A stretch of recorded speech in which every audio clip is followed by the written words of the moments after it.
Middle east एक बार फिर बारूद के ढेर पर बैठा दिखाई दे रहा है। अमेरिका और ईरान के बीच तनाव अब केवल कूटनीतिक बयानबाजी तक सीमित नहीं रहा। समुद्र, आसमान और जमीन तीनों मोर्चों पर अमेरिकी और सहयोगी देशों की सैन्य गतिविधियां यह संकेत दे रही हैं कि वॉशिंगटन चेतावनी के चरण से आगे बढ़ चुका है। अमेरिकी राष्ट्रपति डोनाल्ड ट्रंप के हालिया बयान ने इस आशंका को और गहरा कर दिया है। ट्रंप ने खुद माना है कि अमेरिका एक बड़ा नौसैनिक बेड़ा ईरान की दिशा में भेज रहा है।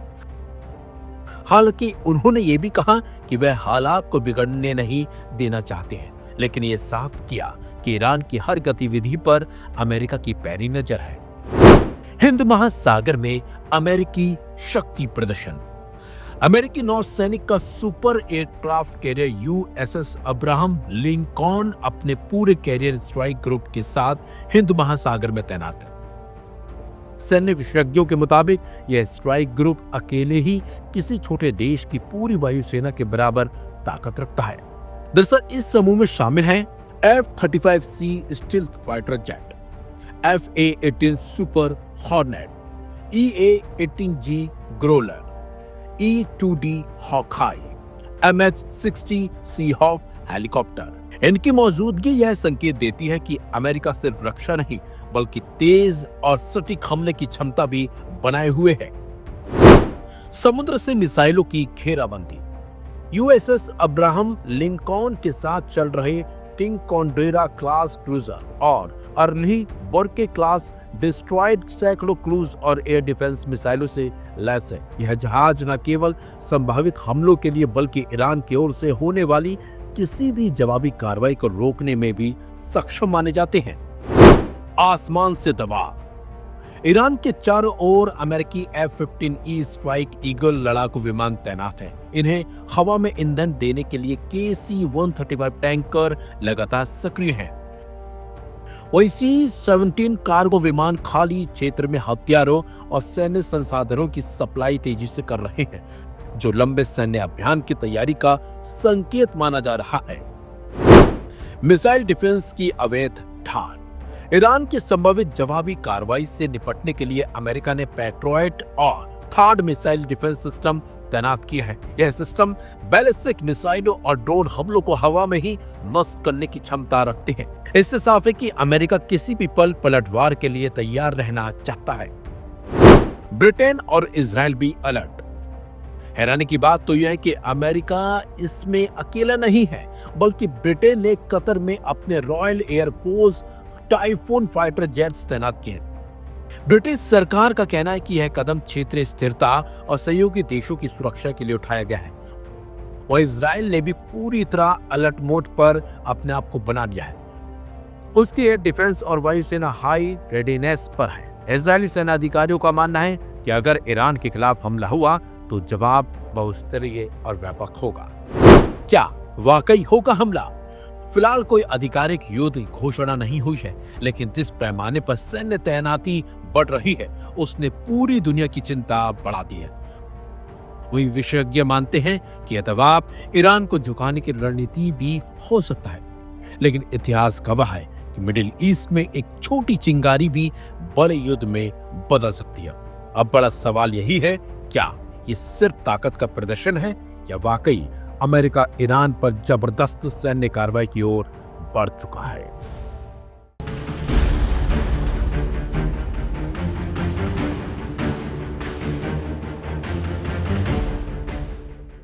गजा में खलीफा और उनकी फौज की एंट्री की तैयारी और इसराइल की बढ़ी धुकधुकी।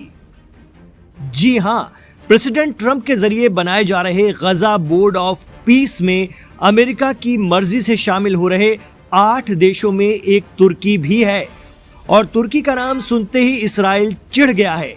दरअसल इसराइल को सऊदी, कतर, मिस्र, जॉर्डन, इंडोनेशिया, यूएई और यहाँ तक कि पाकिस्तान से दिक्कत नहीं है, लेकिन तुर्की की एंट्री वो गजा में नहीं चाहता। मुस्लिम दुनिया में खुद को सल्तनत उस्मानिया के खलीफा की तरह पेश कर रहे ताकतवर मुल्क तुर्की के प्रेसिडेंट रजब तैयब एर्दोगान को इसराइल इन दिनों फूटी आंख पसंद नहीं कर रहा है। एक दौर में दोस्त रहे दोनों मुल्क पिछले कुछ महीनों से एक दूसरे पर आक्रामक हैं। जब इसराइल ने कतर पर हमास की लीडरशिप को निशाना बनाते हुए हमला किया था, तब ये तुर्की को भी खुली चेतावनी थी कि अगर उसने अपने यहाँ हमास के लोगों को पनाह दी तो ऐसी ही कार्रवाई की जाएगी। उससे पहले ही प्रेसिडेंट रजब तैयब एर्दोगान ऐलान कर चुके थे कि तुर्की इसराइल के साथ सारे कारोबारी रिश्ते तोड़ता है, और तो और उन्होंने यरूशलेम पर अपना यानी सल्तनत उस्मानिया का दावा ठोक दिया था। इसे सुनते ही इसराइल भड़क गया। तब से इसराइल ये कहते हुए गजा में तुर्की की किसी भी तरह की मौजूदगी का विरोध कर रहा है कि तुर्की के हमास के साथ रिश्ते हैं, तुर्की हमास को सपोर्ट करता है, ऐसे में तुर्की की फौजें गजा में नहीं चाहिए।